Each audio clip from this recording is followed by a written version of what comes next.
Que Dieu vous bénisse. Mon nom est Ange Josaphat et nous sommes à la prière de toute possibilité à Nakazo du mercredi. Suivons ensemble ce témoignage très fort de 6 h du matin et après on se retrouve. Bonjour, servante de Dieu. J'espère que c'est bien la secrétaire du prophète Ange Josaphat. J'appelle de l'Angleterre et tous les matins, je suis les prières du matin depuis un certain moment. Le matin aussi, j'étais au rendez-vous après avoir bu l'eau tiède. J'ai beaucoup roté comme je ne l'avais jamais fait avant. Et quand le prophète même a prié et puis il a dit priez maintenant, ceux qui ont mal aux pieds, ceux qui ont touché où vous avez mal. Quand j'ai touché mes pieds, à un certain moment, j'ai senti des craquements de pieds. On dirait que mes articulations, quelque chose craquait, en tout cas, craquement de pieds. Et j'ai commencé à prier. Après un moment, j'étais arrêtée, mais je me suis vue m'arrêter sur la pointe des pieds. Et après, quand j'ai bu l'eau, j'ai commencé à roter comme c'est pas permis. Voilà, et que je voulais rendre gloire au Seigneur. Et vraiment, je vous remercie.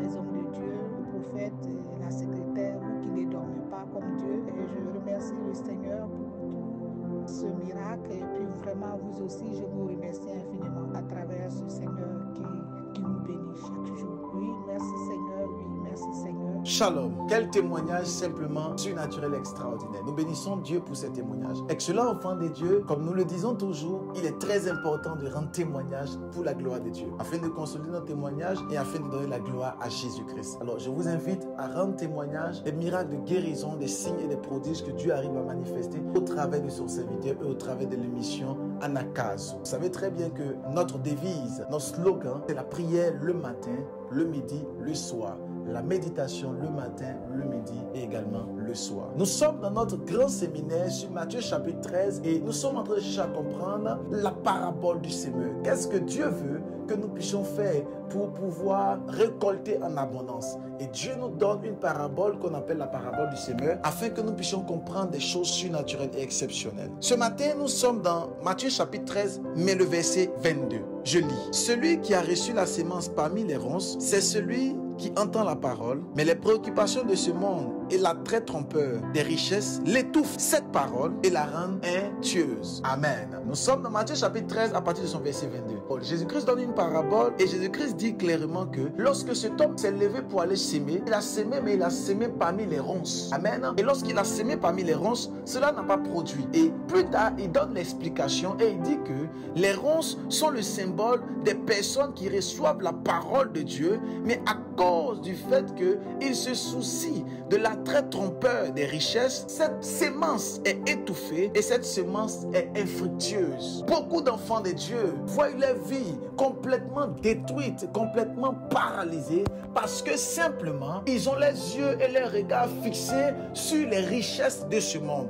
La Bible dit clairement au verset 22 que la sémence est tombée dans les ronces et les ronces sont le symbole des personnes qui ont la préoccupation de ce monde. Combien d'enfants de Dieu sont préoccupés par les richesses de ce monde, préoccupés par leur travail, préoccupés par leur épouse, préoccupés par leur époux, préoccupés par les enfants, mais ils n'ont pas en eux la parole de Dieu. Ou encore, la parole n'arrive pas à produire en eux de la sémence, produire en eux des fruits. Excellent enfant de Dieu, si nous voulons entrer dans le royaume des cieux, il faille impérativement que nous puissions comprendre qu'il faille que nous puissions avoir en nous les fruits. Et les désirs de ce monde, les choses de ce monde font en sorte que la sémence qui a été sémée n'arrive pas à être fructueuse. Elle est infructueuse. Et lorsque les hommes de Dieu, lorsque les servants de Dieu sont en train de prêcher la parole de Dieu, lorsque Dieu te donne la méditation et que tu es en train de méditer la parole de Dieu, ils n'arrivent pas à pouvoir produire du fruit. Pourquoi? Parce que les regards sont fixés vers l'or et l'argent. Si nos regards sont fixés vers l'or et l'argent,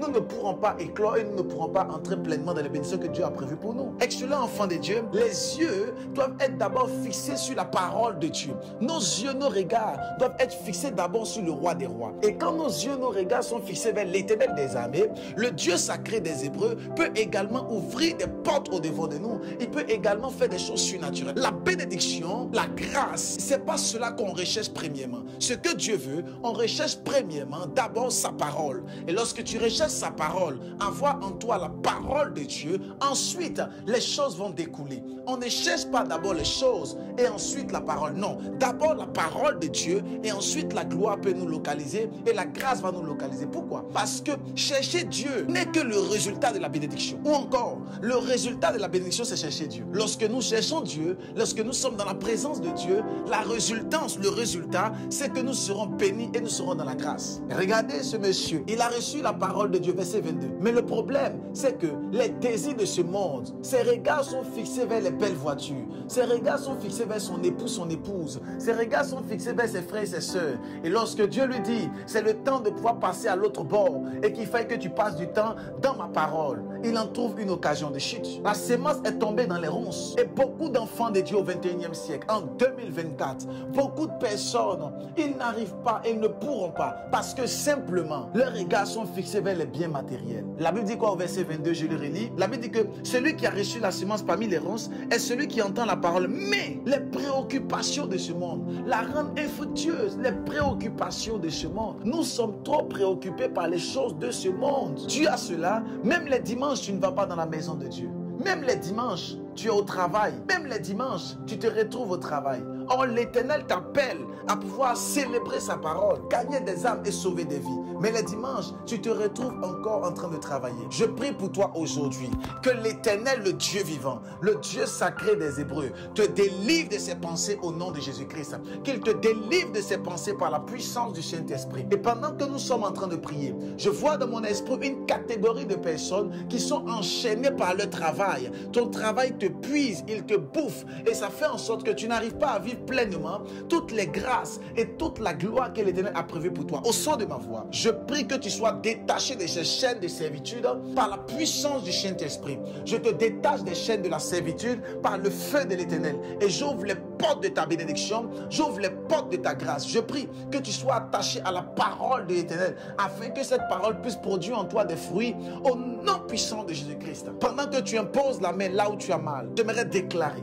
au son de ma voix. Oh my God, là où Shavaha. Je vois des personnes qui sont connectées et que Dieu est en train de visiter maintenant. Je vois des situations qui sont en train d'être paralysées dans la présence de Dieu. Au son de ma voix, je vois des personnes que l'Éternel est en train de libérer. Je vois des personnes qui étaient en train de demander à Dieu, Éternel, souviens-toi de ma maison. Et l'Esprit de Dieu me charge de vous dire, souvenez-vous d'abord de la maison de Dieu et de sa parole. Et par la suite, toutes choses vous seront données. J'entends de mon esprit, oh my God, je vois quelqu'un pendant que je parle, que l'Éternel est en train de visiter maintenant par la puissance du Saint-Esprit. Je vois quelqu'un pendant que je parle qui avait ce problème au niveau du dos et cette douleur était atroce. Mais au son de ma voix, la main du Saint-Esprit arrive et vous guérit maintenant. Je prie pour toutes ces personnes qui sont malades et je déclare au son de ma voix la guérison. J'ordonne que le cancer disparaisse.